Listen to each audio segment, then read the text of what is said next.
تب ثابت ہے کہ نہیں؟ دوائے گئے وَنُنَزِّلُ مِنَ الْقُرْآنِ مَا هُوَ شِفَاءٌ وَرَحْمَةٌ لِّلْمُؤْمِنِينَ۔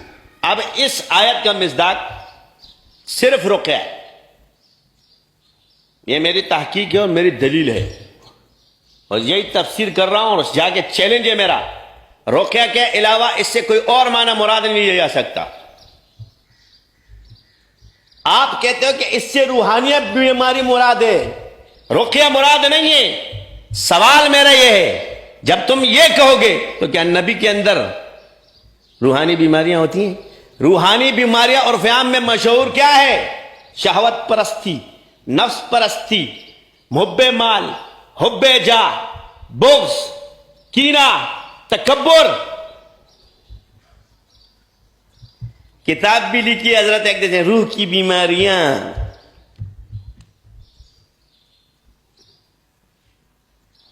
اب بتاؤ میرے کو، یہاں اللہ فرماتے ہیں وَنُنَزِّلُ مِنَ الْقُرْآنِ مَا هُوَ شِفَاءٌ، یہ نازل قرآن کس پر ہوا ہے؟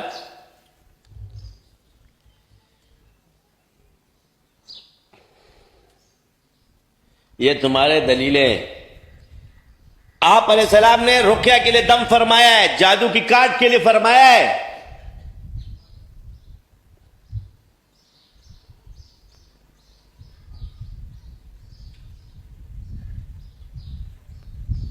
تو اس میں ہمیں احتیاط کرنی چاہیے، ہدایت بھی ہے اور شفا بھی ہے۔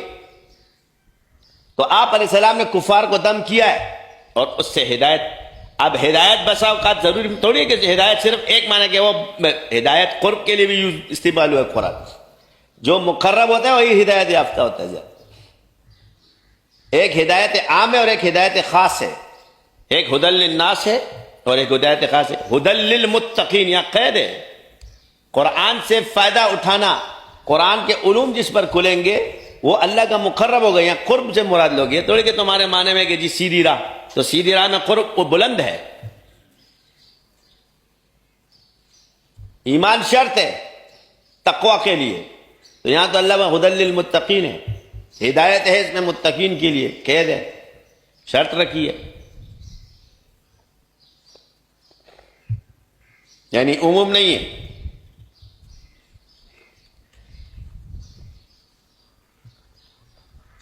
اور ایک جگہ عموم بھی ہے کہ ہدی للناس بھی ہے، قرآن میں اور کعبہ میں۔ جو قرآن کو دیکھتا ہے، پڑھتا ہے، اس کو ہدایت ملے گی۔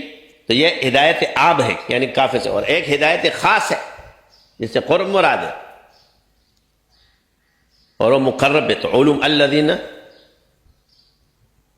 الف لام میم ذالک الکتاب لا ریب فیہ ھدی للمتقین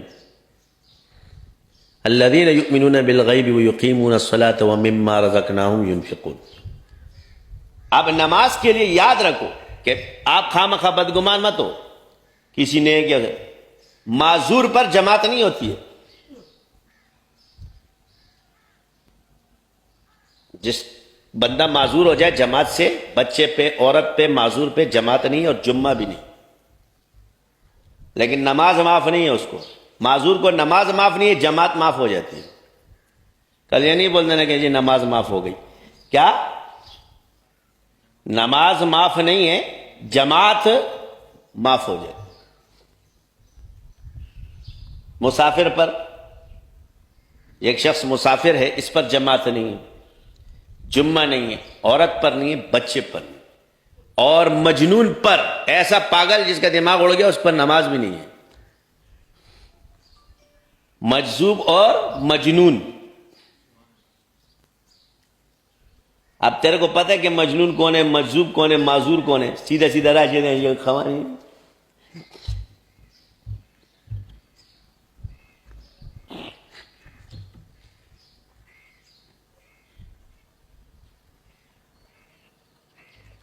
جب اب آپ نے کون سا راستہ؟ ہم نے جنات کا راستہ پکڑا، یہ سارے خطرناک راستے ہم نے پکڑے ہوئے۔ تو وہ میرے کو پیار کریں گے؟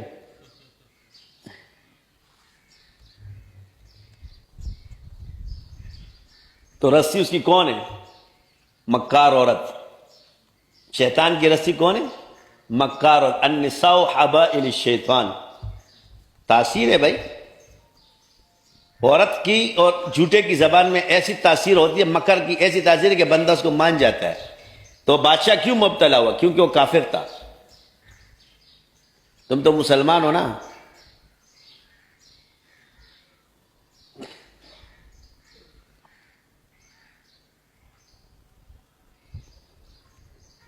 تم تو مولوی صاحبان ہو. اور یاد رکھو یہ دلیل ہے کہ وہاں اللہ تعالیٰ نے گواہی نہیں مانگی، کیونکہ یہ آج میں تمہیں بتا رہا ہوں معصومیت ہے وہاں پہ، کیونکہ معصومیت کے لیے دلیل دی گئی ہے کہ یہ معصوم ہے، کیونکہ نبی کے لیے کون نہیں ہے، نبی گناہ سے مبرہ ہے. لیکن وہاں بچے کی گواہی دلوا دی. کیوں؟ لیکن عام آدمی کے لیے یہ حدود میں داخل ہے، نبی سے پاک ہے. اور تم بھی اسی طرح پروپیگنڈوں میں مبتلا ہوتے ہو. تو تم ولی کو معصوم نہیں سمجھ رہے، عالم کو معصوم نہیں سمجھ رہے.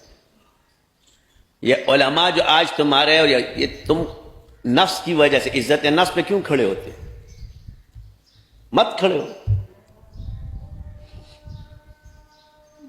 ورنہ تمہارے گردن میں بولو ایک ویڈیو نے 100 نور شیئر کا، آ جاؤ پھر پوچھنے آئیں گے کہ کیسے ہوا تھا. بولو آپ تشریف لائیے، بتا دیں کہ ایسے ہوا تھا. ہم آپ کو دکھائیں گے کہ ایسے ہوتا ہے.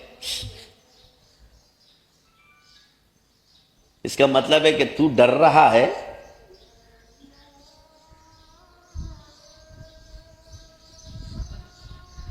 تم ہم کو مت سکھاؤ. یہ جو تم جن کو صوفی سمجھتے ہیں ان کو فتحوں کی ہوا بھی نہیں لگی ہے. جن کو تم لوگ مولوی سمجھتے ہیں ان کو ہوا بھی نہیں لگی ہے، کیونکہ یہ سارے کھڑے معصومیت پر اپنے آپ کو فرشتے جبرائیل میکائیل سمجھ رہے ہیں. جس دن یہ اپنے آپ کو انسان سمجھیں گے نا پھر بات کریں گے.